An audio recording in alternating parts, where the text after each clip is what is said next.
Glória a Deus. Deus é bom? Em todo tempo. Em todo tempo? Deus é bom. Amém. Gente, eu não vou me alongar muito hoje não, porque hoje nós estamos concluindo essa série de mensagens onde nós estamos aprendendo sobre família no altar de Deus. E eu quero compartilhar com vocês algumas coisas, tá bom? Para a gente finalizar aí, embora o assunto não tenha finalizado, porque esse assunto ele é muito extenso, ele é vasto, e a gente não consegue, com 4 dias de mensagem, finalizar. Então eu gostaria que você abrisse sua Bíblia comigo no Salmo 128, por gentileza. Salmo 128. Quem lembra o que nós estamos falando?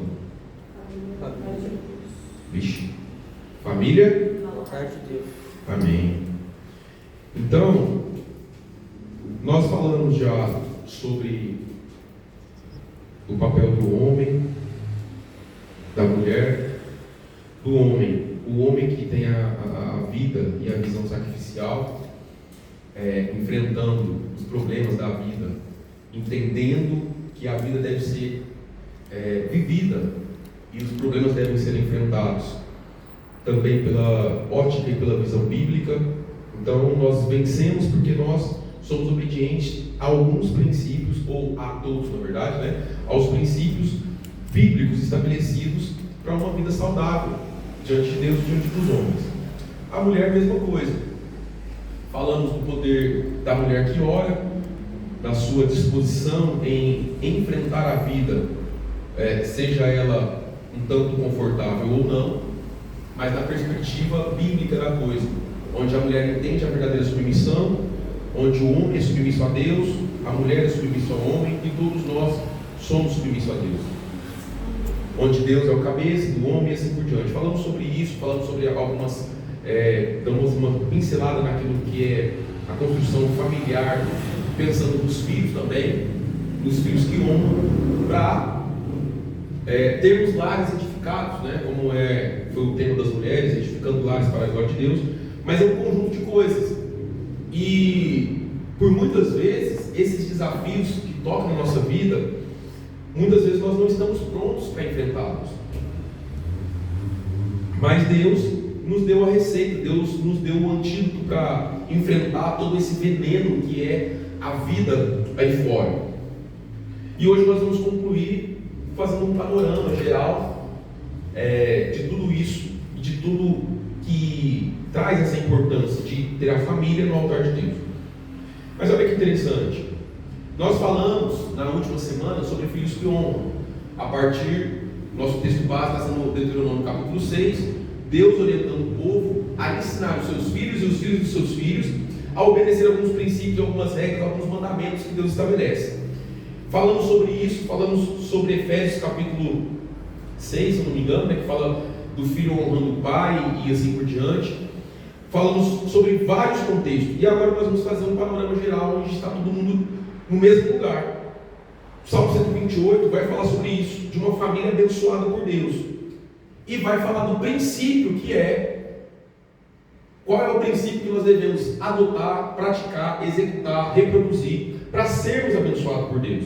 Nós falamos de coisas fragmentadas, né? Se é assim que a gente pode usar esse termo, de coisas que foram repartidas, né? de fragmentos de algo que pode representar a família. E agora nós vamos falar de tudo isso junto. Então, abra sua Bíblia comigo em Salmo 128 e nós vamos ler. São 6 versículos apenas. Olha o que está dizendo aqui na minha Bíblia. Bem-aventurado aquele que teme ao Senhor. Grava essa palavra aí, tá? Aquele que teme ao Senhor e anda nos seus caminhos. Pois comerás do trabalho das tuas mãos, feliz serás e te irá bem. A tua mulher será como uma videira frutífera aos lados da tua casa, os teus filhos como plantas de oliveira à roda da tua mesa. Eis que assim será abençoado o homem que teme a Deus. De novo, olha essa palavra. O Senhor te abençoará desde Sião, e tu verás o bem de Jerusalém em todos os dias da tua vida, e verás os filhos de teus filhos e a paz sobre Israel. Amém? Amém. Então presta atenção aqui.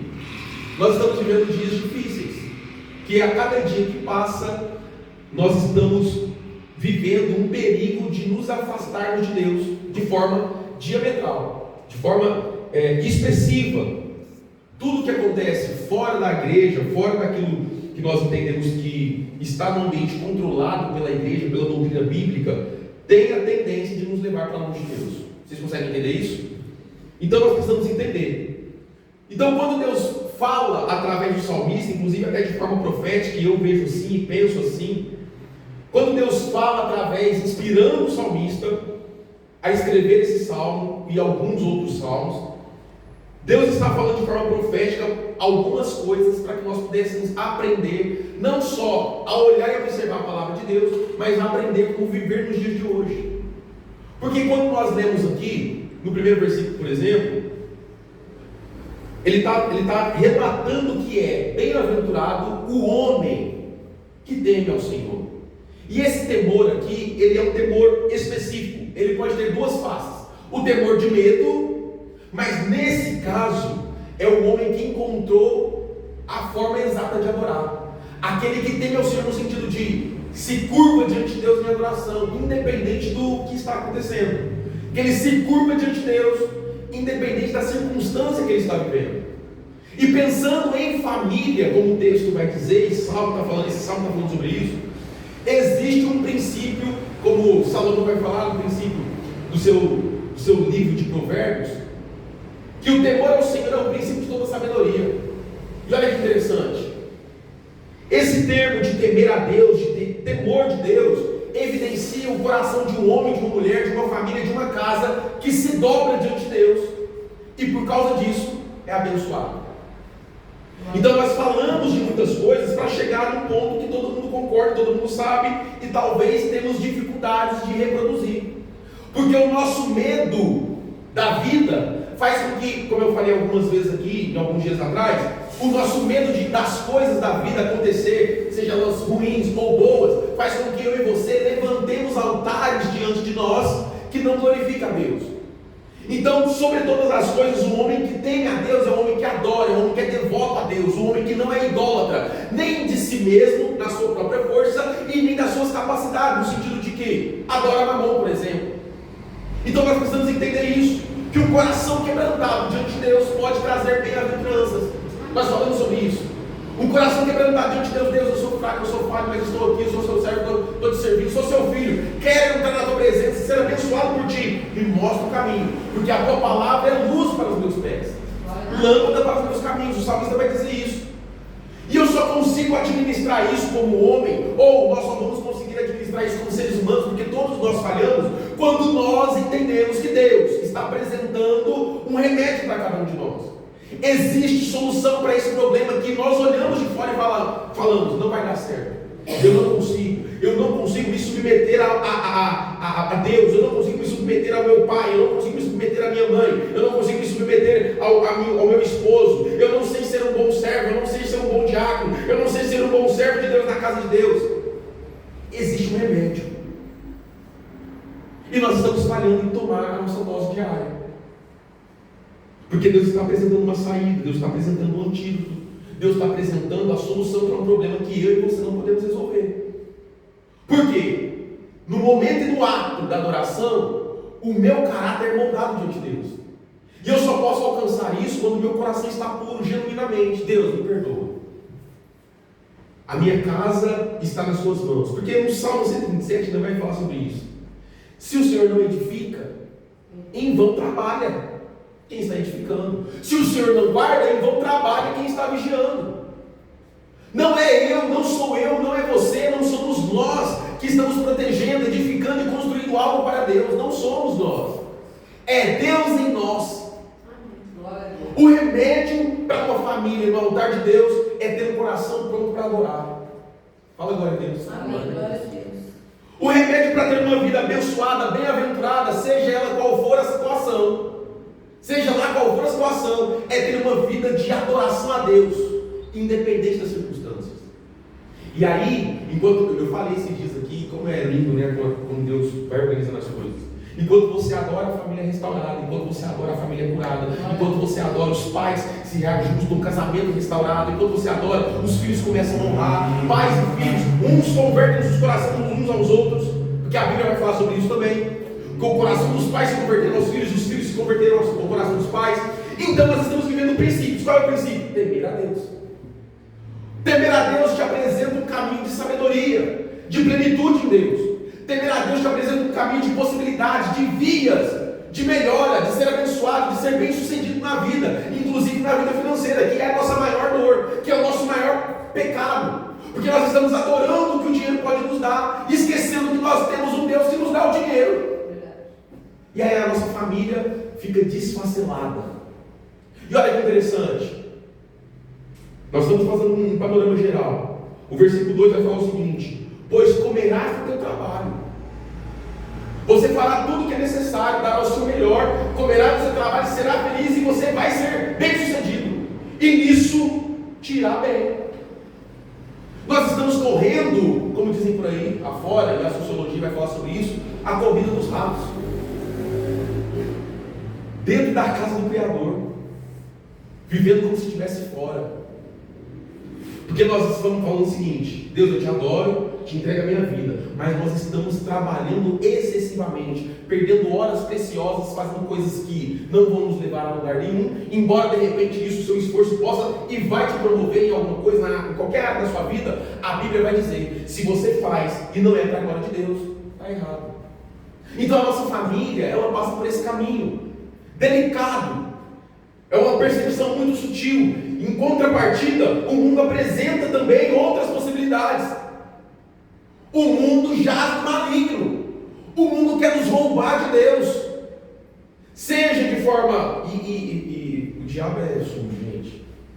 O mundo quer nos roubar de Deus, e ele não vai fazer isso repentinamente, da noite para o dia. É sempre naquilo que de repente não tem importância, não tem nada a ver, devagarinho, isso que pode. Quando vê, perdemos a mão e não estamos conseguindo reproduzir, praticar e exercer a nossa fé no sentido de temer ao Senhor, que é reproduzir esse princípio, executar esse princípio. Nós não somos tementes a Deus. Talvez esse seja o resumo de tudo. Como família, nós temos medo de ir morar no inferno. E ser temente a Deus não é só ter medo de Deus, porque Ele é santo, puro e realmente nos amedronta, mas é um coração pronto a servir, que entende tudo a vida como um todo, trabalha, faz o que é necessário, mas entrega toda a sua dependência na mão de Deus, com muito dinheiro ou com pouco dinheiro, com uma casa boa ou com nenhuma casa, com roupa de marca ou com roupa de marca nenhuma, numa igreja grande ou numa igreja pequena, sendo fiel no pouco e sendo fiel no muito, cuidando dos filhos, mostrando um caminho de honra, sendo submissa uns aos outros e a Deus, consequentemente. Tudo isso é adoração. Talvez essa seja a palavra. Enquanto você adora, a sua vida de fato é transformada. Enquanto você adora, a sua família é restaurada. Enquanto você adora, a sua família passa por um processo de libertação, porque você entende: isso aqui eu não posso fazer mais, isso aqui é prejudicial, isso aqui fere a santidade de Deus, isso aqui vai magoar minha mãe, isso aqui vai magoar meu pai, isso aqui vai magoar meu esposo, isso aqui vai magoar minha esposa. Eu não faço. Ou, se eu fiz, em algum momento eu tenho agora coragem e a vontade de voltar atrás e falar: me perdoa, porque nós seremos edificados por Deus. Nós não estamos trabalhando em vão. A força que nós estamos fazendo só é possível porque o Espírito Santo está nos capacitando dia após dia. Pastor, mas lá em casa é muito difícil. Eu vivo um desafio e muitas vezes eu não consigo conversar com meu pai porque ele não, a nossa cabeça não bate, nosso pensamento, nosso santo não bate. Honra e adora. Que Deus faz o resto. Então, o salmista está falando disso. Aquele que tem o Senhor tem a sua família abençoada. Não é aquele que vai para a igreja. Isso que a gente tem que entender. Embora ir para a igreja faça parte disso também. Mas, aí eu quero fazer um recorte e uma costura nisso aqui. Nós estamos perdidos dentro da casa de Deus, é isso que eu quero dizer.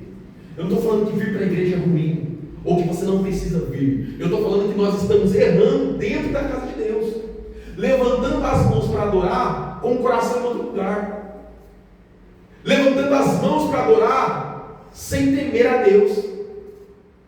E aí a gente não consegue ver bênção em casa, a prosperidade que a Bíblia fala, nós não conseguimos ver problemas resolvidos, nós não estamos conseguindo ser bem-sucedidos nos nossos projetos, porque é tudo um projeto feito, baseado e construído, edificado para a nossa própria vontade, para o nosso ego, para a nossa vaidade.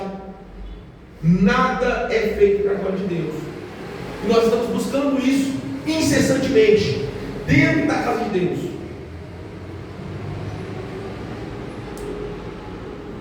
E aí ele vai dizer: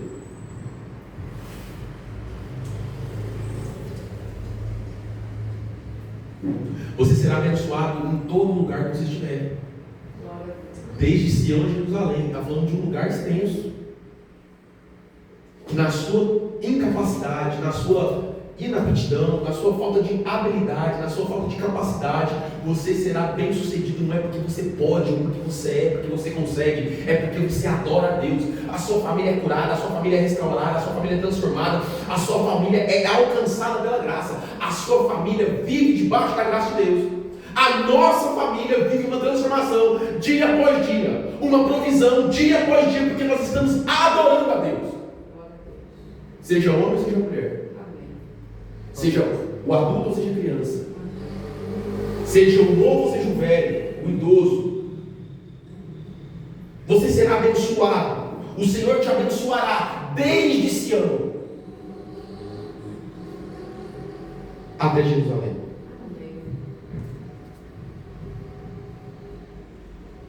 Não importa onde você está, não importa qual é a situação que você está vivendo hoje, se você entender isso.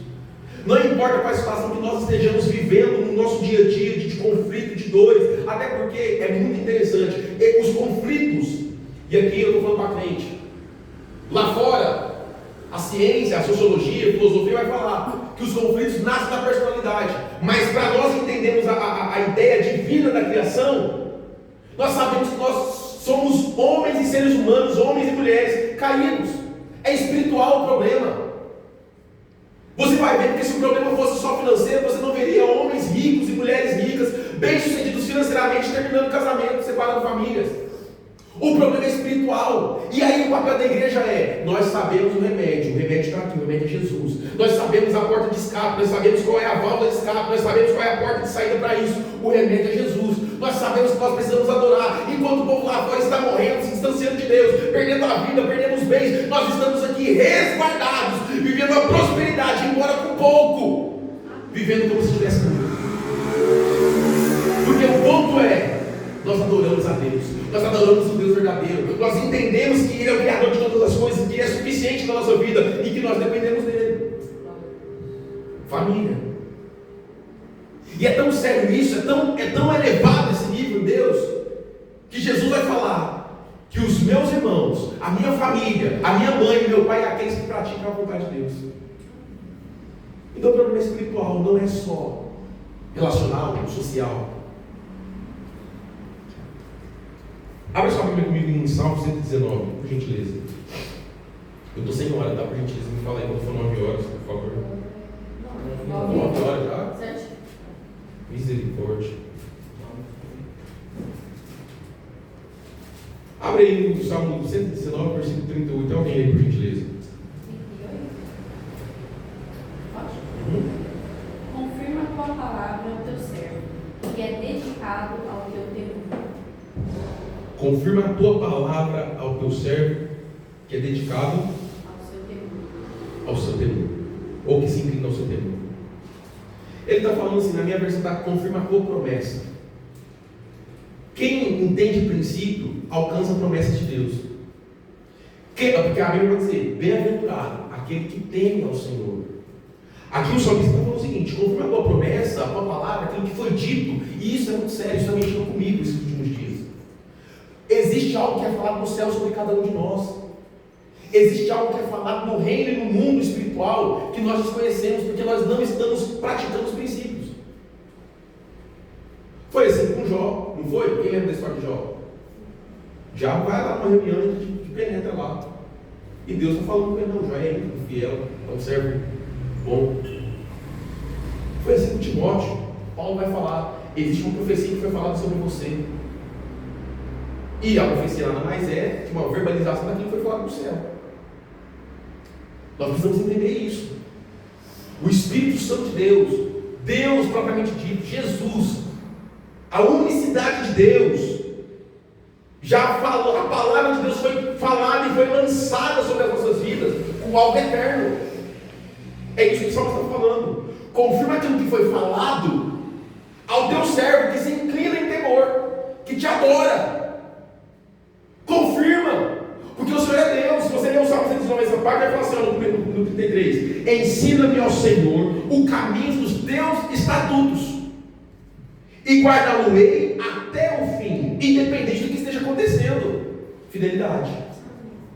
Então a minha família não passa por um caminho paralelo diante de Deus. Quando eu entendo a palavra de Deus, eu me responsabilizo como pai, como mulher, como esposa, como filho. Eu preciso ser um homem que vive a vida sacerdotal, sacrificial. Eu preciso ser uma mulher virtuosa que trabalha para edificar a casa. Eu preciso ser um filho que honra. É isso que o salmista está falando. Confirma aquilo que já foi falado sobre nós, sobre a nossa vida. E é lindo, porque ele vai falar também: inclina o teu coração a teus testemunhos e não a cobiça. Inclina o meu coração. Deus, me ensina a caminhar de acordo com a sua vontade. Não me deixe cobiçar a vida dos ímpios. Não me deixe olhar para a prosperidade do outro. Não, porque o salmista vai dizer também: eu quase me desviei porque estava olhando para a prosperidade do ímpio. Porque o nosso coração, irmão, é um coração assim, ele quer copiar aquilo que aparentemente está dando certo. E não é porque está dando certo que Deus está no negócio. Às vezes a família é assim, às vezes a nossa família é bagunçada, mas não é porque está dando certo que Deus está no negócio. Às vezes está bagunçado porque Deus está transformando, Deus está trabalhando, colocando as coisas no lugar. Às vezes nós estamos chorando, doloridos, sofrendo as dores de forma dolorosa, copiosamente chorando. Deus, eu não consigo, arruma esse coisa para mim, isso que não está dando certo, porque a vida do outro lado, fulano que nem vai para a igreja está dando certo, é a minha não. Eu sou um servo fiel, mas Deus está falando: eu estou trabalhando em seu favor. Glória a Deus. Calma, porque a sua casa está sob a minha responsabilidade. E você não precisa de muita coisa, irmão. Nós não precisamos. Paulo, quando passou por uma situação na prisão, o guarda da prisão estava lá, todo mundo teve um terremoto, não sei o que tem. Fugiu todo mundo. Não, calma, nós estamos aqui. Meu Deus, que alívio. O guarda falando: esse Deus de vocês é bom mesmo. O que eu faço agora? Só crer. E será salvo por ir para casa. A gente precisa crer. Nós precisamos aprender a crer, a entender os princípios de Deus, porque Deus não vai entregar tudo para você. Você tem que mergulhar na vontade dele. É por isso que o salmista está falando: desvia os meus olhos de contemplar a vaidade, vivifica-me no teu caminho. Inclina o meu coração aos teus testemunhos e não a cobiça. Porque se eu cobiçar aquilo que é mundano e terreno, eu vou cobiçar aquilo que jaz no maligno.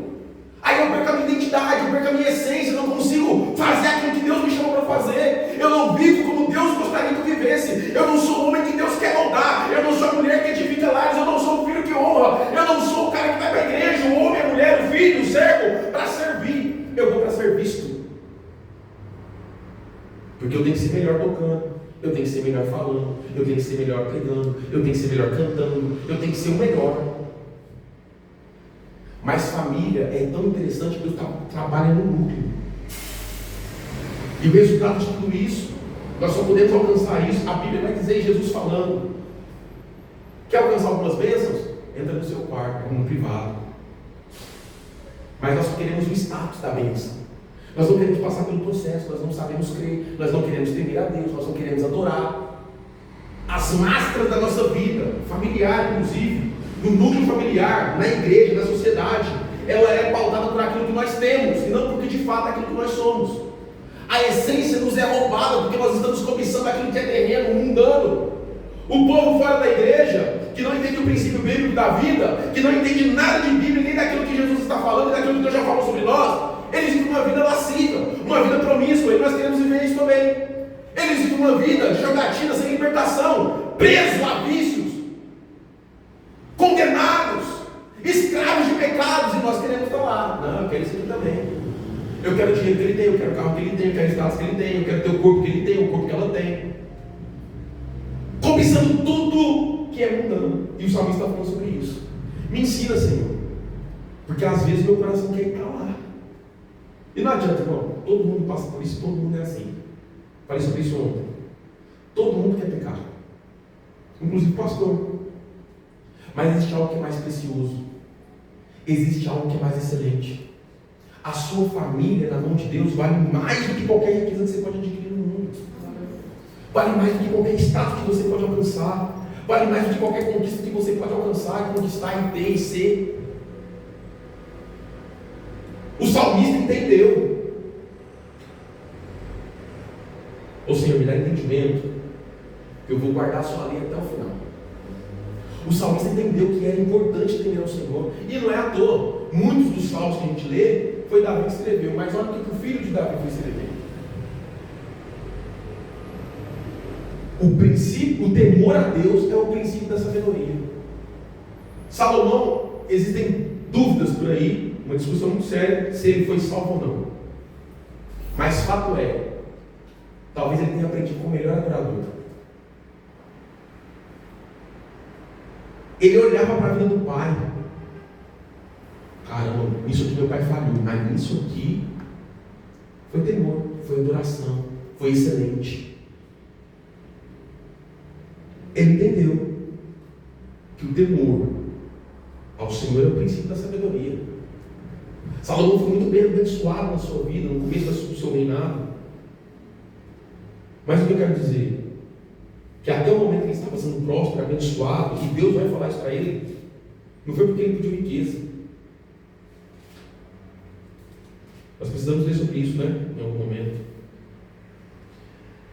Então você será bem sucedido sem que você faça alguma coisa para conquistar aquilo que Deus tem para você, serve ser bem sucedido. Você será bem sucedido se você obedecer. Faz o que é necessário, Pedro. Faz o que é necessário, Davi. Faz o que é necessário, cada um de vocês da gratidão. Faz o que é necessário porque eu cuido do resto. Só me obedeça, me adore e viva uma vida de fidelidade. Como filho, aprenda a honrar. Como esposo, aprenda a viver de forma sacrificial, sacerdotal. Como esposa, aprenda a viver de forma que edifica a casa. Por quê? Você será bem-aventurado. Porque isso é a verdadeira adoração. Aqui nós estamos celebrando em conjunto, na comunhão com a igreja, mas a verdadeira adoração é quando a gente sai daqui para a vida. A verdadeira adoração é quando eu saio daqui e vou enfrentar um problema que de repente parece que não tem solução. Mas Deus está dizendo, você que tem ao Senhor será bem-aventurado. Você que tem ao Senhor entrará nessa batalha, nesse problema vencedor. Você que tem ao Senhor entrará nesse problema já resolvido. Você que tem ao Senhor entrará nesse problema com a solução do problema. Você que tem ao Senhor entrará nessa situação, vencendo essa situação, rompendo em fé. Guarda os mandamentos. Guarda e inclina o seu coração para isso. Me ensina, Senhor, a inclinar meu coração para as tuas verdades, para os teus estatutos, até o fim. E aí ele vai finalizar no versículo 6.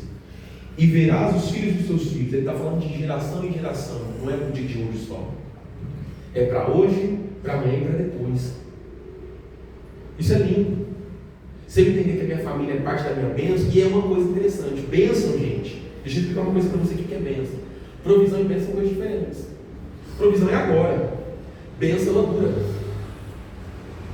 É isso que Davi está falando, que o salmista está falando. Você verá a bênção agora. E você viverá a bênção até na próxima geração. Não é só para hoje. Você que obedece, você tem uma bênção no longo da sua vida. E de fé em fé você vai avançando. De bênção em bênção você vai sendo bem-aventurado. De bênção em bênção você vai sendo bem-sucedido. Você vai avançando e colocando a sua família no altar de Deus. E sendo abençoado porque você adora a Deus independente da circunstância. Você é fiel a Deus independente do tamanho da sua igreja. Você é fiel a Deus independente do tamanho do seu salário. Você é fiel a Deus, não interessa. Você obedece, você é um filho de honra, você é uma mulher que edifica lá, você é um homem que é submisso a Deus, você é um homem que vive uma vida sacrificial, você será bem-aventurado, você será bem-sucedido. Glória a Deus. Não tem saída que não seja essa. Está tudo perdido. Aí a Bíblia vai dizer que Jesus é o único intermediador entre Deus e os homens. Jesus é o caminho, a verdade e a vida. Jesus é a estatura do varão perfeito. Não tem saída. O remédio é Jesus. Ah, mas eu nem gosto tanto assim da igreja. Então, irmão, e eu não estou falando para você criar um altar de idolatria e idolatrar a igreja. Eu só estou falando que para você amar Jesus, você tem que passar pelo caminho estreito. E ir para a igreja, participar dos cultos, participar da comunhão, aprender na igreja, ensinar em casa, faz parte do que é ser amado por Cristo. Porque você só pode amar porque Ele te amou. E você só é amado do Pai porque você ama o Filho. Nós lemos isso aí. João 14, 21, pode ler lá. Eu não estou inventando nada. Tem coisa que eu também não gostaria de fazer. Nós somos caídos. Nós pecamos, erramos, falhamos. Mas a Bíblia está dizendo: você que tem o Senhor, aquele que tem o Senhor e anda nos seus caminhos, é bem-aventurado. Então, no final das contas, precisamos aprender a adorar, a temer a Deus, entender alguns princípios que vai consolidar a nossa família no altar de Deus. Porque não existe saída. Porque todas as vias que eu pego para tomar um atalho, para tomar uma decisão equivocada, para tomar uma decisão que aparentemente pode ser melhor, fora da Bíblia, eu estou caminhando um caminho de fracasso. Eu estou caminhando na direção da minha ruína. Eu estou caminhando na direção daquilo que vai me ferir, daquilo que é meu inimigo, daquilo que é meu algoz, daquilo que vai me afastar de Deus. Então precisamos nos levantar como homens e mulheres que estão olhando para a Bíblia, olhando para o alvo que é Cristo e caminhando na palavra. Porque as bênçãos que nós vivemos elas não são advindas das nossas mãos. Elas só chegam até nós porque em algum momento nós obedecemos, nós adoramos e nós tememos a Deus. Amém? Amém, glória a Deus. Então nossa família ela é resguardada porque nós tememos a Deus, porque nós adoramos ao Deus verdadeiro, ao Deus que cuida de cada um de nós, dos nossos interesses, dos nossos planos, dos nossos sonhos, que perdoa os nossos pecados, que alivia as nossas dores, que tira as perturbações, que nos liberta das aflições, um Deus que abre porta onde não tem porta, um Deus que restaura relacionamento, um Deus que cuida de pais, mães, filhos, da família, um Deus que abre portas para ser bem sucedido onde não tem porta, um Deus que cuida, que livra, que dá livramento, que dá sabedoria e inteligência para administrar problemas de uma forma que talvez ninguém conseguiria resolver. É graça e bênção de Deus. Nós não podemos nada se não for por Ele. A Bíblia vai dizer: sem mim, Jesus dizendo, nada podeis fazer. Sem mim, você Pedro, você Gabriel, Davi, qualquer homem que esteja aqui no nosso meio, vocês não podem ser um homem que eu chamei para vocês serem. Sem mim, Jesus falando, as mulheres não podem ser submissas aos seus homens. Sem mim, os filhos não podem honrar. Sem mim, Jesus dizendo, nós não seremos a igreja que fomos chamados para ser. Então busque isso. Antes de querer resolver problemas de relacionamento, financeiro ou qualquer tipo de conflito que você tenha, busque a Deus. Tema a Deus. Porque o temor do Senhor é o princípio da sabedoria. Amém? Vamos finalizar em nome do Senhor Jesus. Eu quero que você se levante. Nós já oramos por todos hoje. Eu só quero agradecer